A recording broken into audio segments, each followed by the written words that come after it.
triste avec un point d'exclamation. À Angers, 2 quartiers vont être rénovés, pas des moindres, le quartier Belle-Beille et le quartier Montplaisir. Une décision annoncée lors d'un forum à Angers, une grande réunion qui réunissait des acteurs du renouvellement urbain, des collectivités locales et l'État. Myriam Thiebaud et Daniel Le Floch. Cela s'appelle la politique de la ville. Depuis une bonne trentaine d'années, les élus affichent leur volonté de réaménager les quartiers défavorisés. À Angers, l'État est venu réaffirmer cet objectif.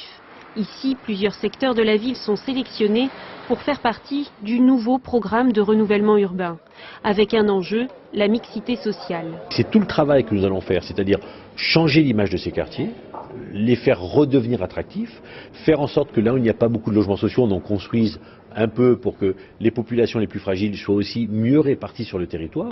Et on est convaincu que si on arrive à ce résultat-là, eh bien on mettra un terme à la ghettoisation qui est le mal français.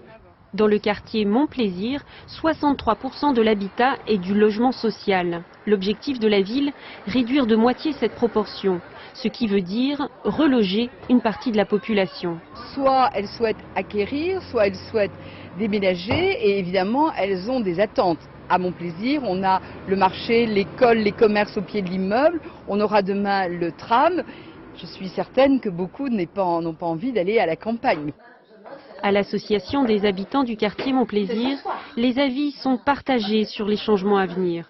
Certains immeubles vont être rasés, beaucoup n'ont pas d'ascenseur et ne sont plus adaptés. J'ai une amie qui habite justement en immeuble et elle trouve que c'est difficile de monter toutes ses affaires, toutes ses courses. Quand on prend de l'âge, c'est un peu difficile.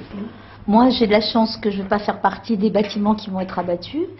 Donc, ce qui concerne les autres, je pense que ça peut être une bonne chose, mais aussi ça risque de poser aussi des problèmes de relogement pour ces personnes-là. D'ici quelques mois, certains locataires recevront un courrier du bailleur propriétaire de leur immeuble. À partir de là, commencera le travail avec les services sociaux pour trouver un nouveau lieu de vie. Voilà, vous avez lu UMP sur l'un des petits synthés, comme on dit, sur une intervenante. Il fallait lire évidemment Les Républicains, excusez-nous.